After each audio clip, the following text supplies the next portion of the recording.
Hi, this is Eddie with A Mindful Emergence. If you have an interest in doing breath work, then this video might be for you. So for almost 10 years, Margaret and I have been doing breath work. And for several years now, we've been offering what we call integrative breath work, which is very similar to holotropic breath work. And this is a particular type of breathing coupled with evocative music that really can open up insights and healing. It can be a very powerful practice just using your breath.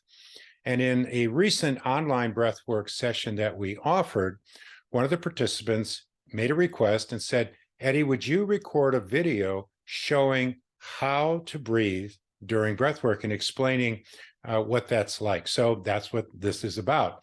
And by the way, if you're interested in our breathwork, I put a link in below. You can go to our website, we explain it, and you can sign up if you want to do our online breathwork sessions, or you can certainly schedule an in-person with us. So, how to breathe when you're doing breathwork. And I'm not talking about Wim Hof or pranayama, which are both excellent practices. This is different. So there are three characteristics to breathing during breathwork. The first one is it's deeper. The second is it's faster. And the third is it's more continuous. So let's unpack that just a little bit. So when I say deeper, I mean really filling the lungs a little bit more than you normally would. Faster. Well, that one's pretty obvious, just a little bit faster than the normal pace of breathing in and breathing out. And then more continuous. When we breathe, and you especially notice this when you do meditation, right? There's a pause between each in-breath and out-breath. What we're wanting to do now is to connect them. So deeper, faster, more continuous. And I'm going to give you an example of how I do it. All right? So I'll do this type of breathing for a few seconds.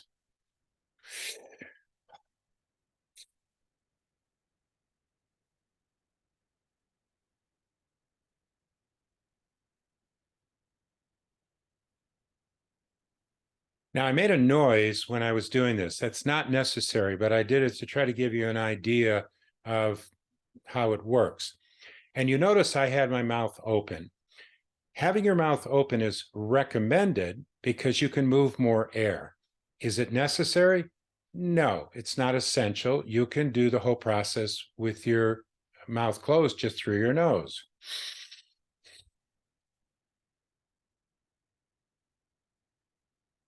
And of course, the benefit to that is your lips won't get dry. So deeper, faster, more continuous. You notice there's no gaps between the inhale and the exhale. And I want to make one additional point.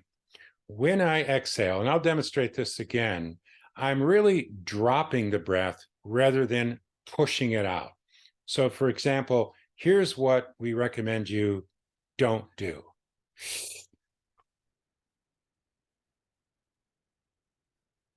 That's very similar to what you might do in certain types of pranayama, which you might do in a yoga practice. This is more of inhaling and just dropping the breath.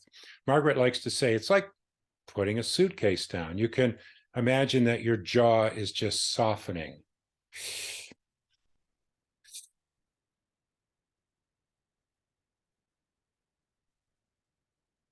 The reason for this is it helps minimize or perhaps eliminate the possibility of getting any cramping. Sometimes when people do this particular type of breath work and they're pushing the breath out, they'll experience what's sometimes referred to as tetany or cramping, or sometimes it's called lobster claw in their hands. And by not pushing the air out, but just allowing it to drop, can really help avoid that from happening. So if you have any questions, there's ways to contact us through the website. I also put contact information in the description, and I hope that's helpful. And if you want to check out our integrative breathwork, just follow the link that's in the description. So if you like this video, go ahead and give us a thumbs up. And obviously, if you want more content, go ahead and subscribe and hit that little bell so when I put out future videos, you won't miss them. So thanks for watching, and I certainly appreciate your comments as well.